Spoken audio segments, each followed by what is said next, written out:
Assalomu alaykum hurmatli kuzatuvchilar va nihoyat 577 avtomobillarga shartnoma berish boshlandi. Videomizning oxirida albatta avtomobillar narxlari hamda oldingi narxidan qancha chegirmada, ya'ni qanaqa zo'r uslugalarda sotib olish imkoniyatlarini sizlarga taqdim qilamiz. Videoni oxirigacha kuzating hamda bitta like bosib qo'yish esingizdan chiqmasin.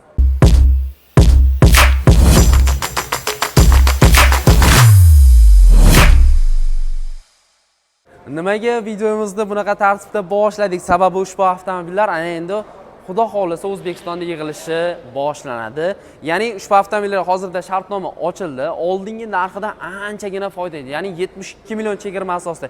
Chegirma deyish xato, sababi bu avtomobilni O'zbekistonda, ya'ni Made in Uzbekistan bo'lganligi uchun ancha narxlari optimal variantda chiqadi. To'g'rog'i, rastamboshkalari ancha kam bo'lganligi uchun biz ham sizlarga zo'r narxlarda yetkazib berishni Xudo xolisa reja qilib qo'yganmiz. Xo'p, bir chetdan avtomobil bilan tanishtirib o'tamiz. Bu model oldingi T55, T33 lardan qanaqa farq qiladi degan savollar albatta sizlarda tabiiy holatki tug'ilishi aniq. T33, modellarining eng boshlang'ich krossoverlardan hisoblanadi. Ya'ni shahar uchun mo'ljallangan krossoverlardan biri hisoblanadi. Ana undan keyin T55 modeli, keyin T77 va oxiri T99 modellari ishlab chiqarilishi yo'lga qo'yilgan. Bu modellar allaqachon O'zbekistonga kirib kelgan. Ya'ni bu modellarimiz bizning bozorimizda 2021-2022-yillarda eng ko'p sotilgan modellardan biri hisoblanadi. Ya'ni O'zbekiston bozorida to'liq test rejimidan o'tib bo'lgan, ya'ni to'laqonli sinash rejimlaridan o'tib bo'lgan. Bu avtomobilning kapoti ostida 1,5 litrli turbina dvigatel turibdi. Yoqilg'i sarfi kitobida albatta qancha aytiladi, real sharoitda qancha aytiladi. Atilabdan qo'limga qozib oldim. 7,1 litr yoqilg'i sarf. Lekin real sharoitda bilasiz, O'zbekistonda benzini juda ham sifatliligi uchun 8-10 litr atrofida yoqilg'i sarf qiladi. Menimcha 8-10 litr hozirgi bunaqa razmerdagi avtomobilga yomon emas. Hattoki Gentra'lar 14-14,5 litr atrofida yoqilg'i sarf qilayotgan bir paytda. Ushbu avtomobilimizni oldinlari ko'ryapsiz, LED faralar bilan jihozlangan. Ablisovkalari, ya'ni oldingidek, ya'ni B70 larda ham, T55 larda ham o'zgarmagan holatda, xuddi o'zini brendi logotipiga o'xshab ishlab chiqarilgan.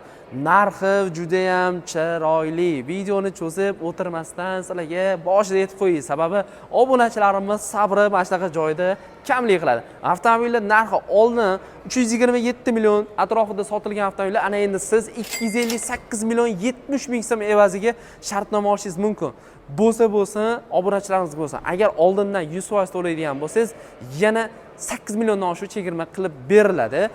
Avtomobilni yetkazib berish muddati xudo xolisa oktyabr 20-sidan boshlab, hozir sentyabr 15-sida turadigan bo'lsak, xudo xolisa oktyabr 20-sidan boshlab egalariga tarqatish rejalashtirilgan. Ya'ni siz to'lov qilasiz, yetkazib berish muddati birinchi partiyalari oktyabrda oxirlariga boshlab egalariga tarqatiladi. Endi siz bu videoni misol uchun 3 oydan keyin, 4 oydan keyin ko'rgan bo'lsangiz, balki u yoq yana cho'zilish ehtimoli bor. Sababi talab juda ham katta. Mana mijozlarning o'z yurishligidan bilsanglar bo'ladi. Ko'pchilik mana shu avtomobillarni kelib o'rganib, tanishib chiqishmoqda.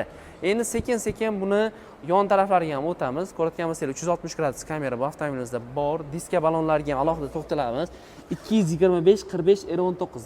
Men birinchi olganimda mashinani haydab ko'raman. Xudo xolasa yana qo'shimcha tarzda men albatta bunga kattaroq balon qo'yib yuborgan bo'lar edim. Endi bu narxga, misol uchun, Trekkerga yaqin narx bo'lib turibdi. Rassrochkaga ham Trekkerlar bundan ham qimmat berilyapti. Trekker 2 to'g'risida, full paysalar to'g'risida gap ketyapti, lekin menimcha Trekkerdan ancha yaxshi. Yana o'zingizlar kelib salonda tanishinglar mumkin. Ichki salonni bitta ko'rmasanglar bo'lmaydi. Mana buni qaranglar. Kojali salon. Undan tashqari 360 gradus kamera, klimat kontrol, kruiz kontrol, 360 bor, palso держанияsi bor, parkovka bor, avtospust bor. Xullas, juda ham kerakli bo'lgan navrotlarimiz bor. Eng qizig'i panorama tomlari ham ushbu avtomobilimizda mujassam. Oldi taraf albatta bu avtomobilingizda McPherson podveskalaridan qo'yilgan. Orqa taraflari bilan sizlarga tanishtirib o'tmasak bo'lmaydi. Mana qaranglar, mana orqa o'rindiqlari ham, ko'jalari, dizaynlari ham, kachестволari ham anchagina yaxshi. Bemalol kelib ko'rsanglar bo'ladi. Endi buni yukxona hajmini ham sizlarga ko'rsatamiz. Qaranglar.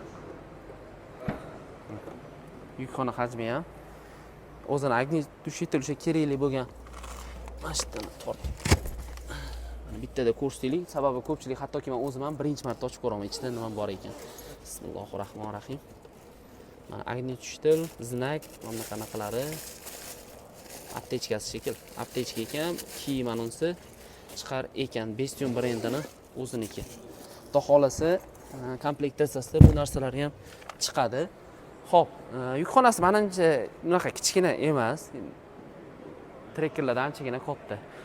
Bundoq hisoblasangiz 20 ming atrofida chiqadigan avtomobil 258 million. Endi dollar kursi bo'yicha endi qachon ko'rsanglar bu videoni kurs bo'yicha bank hisobi bo'yicha hisoblayverasizlar, muammosi yo'q. 258 milliondan ham agarda oldindan 100% to'lov qiladigan bo'lsangiz, yana 20 ham bo'ladi. Besключевой dostupimiz ushbu avtomobilda bor. Bismillahirrohmanirrohim deb eng qiziq joyiga o'tiramiz. Xo'p. 2025-yil ushbu avtomobilimiz, start stoplarimiz bu yerda joylashgan, avtoholdlari ham bor. Elektronniy ruchnigi bu yerda. Korobkasi 7 bosqichli, cruise kontrollari, klimat kontrollari, to'g'ri. Sidinlar isitish funksiyalariga ega, ya'ni old o'rindiqlarimiz isitadi. Kolonkalarni baland qilamiz.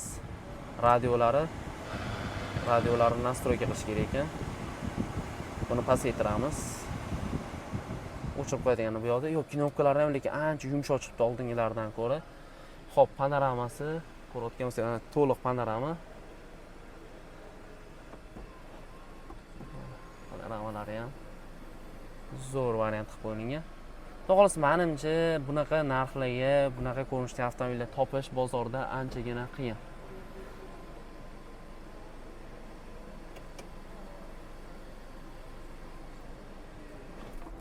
Kolonkalari ham anchagina yaxshi.